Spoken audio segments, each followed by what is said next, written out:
What's going on, YouTube?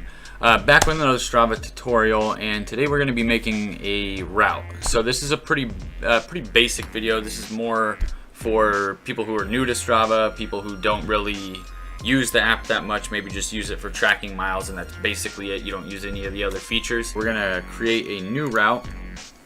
Now, Strava, I never did update my home city, so Strava still thinks I live in Oregon. We're going to find Lake Lowell, which is where I'm going to be running tomorrow. There it is. Okay, and just zoom in here. And I think I'm going to choose to start my run here at Mallard Park. So a few of the options here, pretty self-explanatory stuff. Obviously you have run, ride. We have manual mode. Now manual mode just says it will no longer ensure that your route's path follows roads or trails.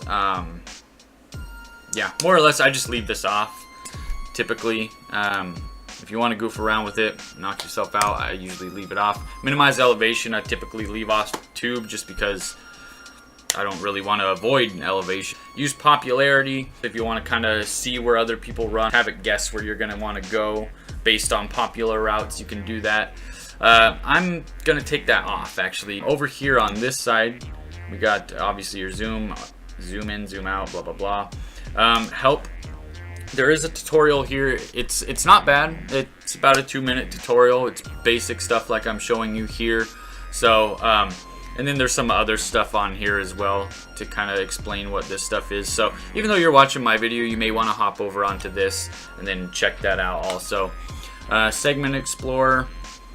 If there's segments in your area, you can obviously find them, include them in your route, all that stuff. We're not doing that today, so I'm not going to worry about that. Cue sheet, not really anything in there for us to use or anything like that, so we're not really going to worry about that. Map view options, there's a few different things you can do. You have your satellite option, obviously, you have your standard, and your OSM. Distance markers I leave on.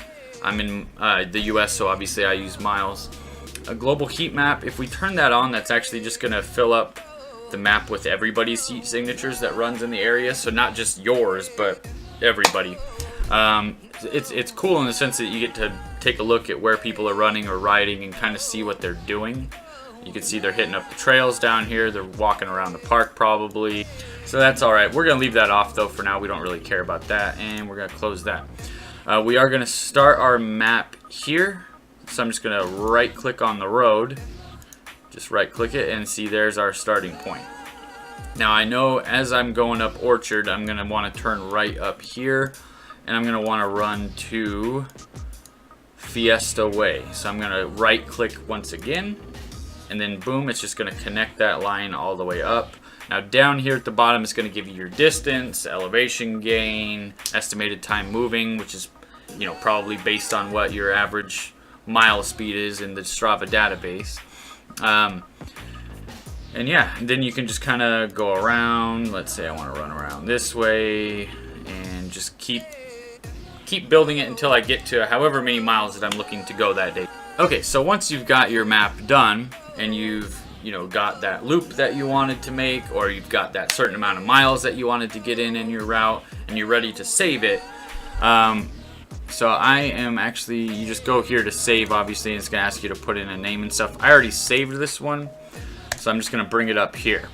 So here's the finish map. So we go up to that neighborhood, then we come down into this one, then we go over here into this one, and then loop back around back to the park, to the parking lot, to the car, back home.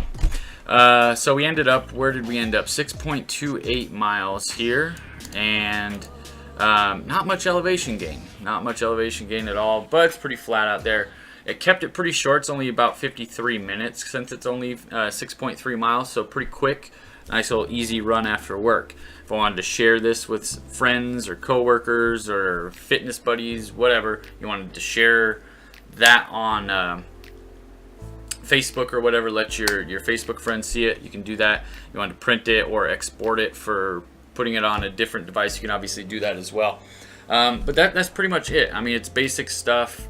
Just click, click, click, let the website build the map for you, and then go from there, more or less. If you guys like this video, hit the like button. If you want to see more, hit the subscribe button. We're going to have more videos like this coming out. different tutorials on Strava. We're also going to have some, regular running and cycling stuff as well. If there's something specific you guys want me to cover, whether that be Strava or anything else, you're welcome to put it down in the comment section down below. I always read all the comments regardless of whether I respond or not. So if you're putting them on there, I'm reading them. And if I see that it might be an interesting video, I will definitely make it. So thank you guys for watching. Appreciate the support. Until next time, guys, take care.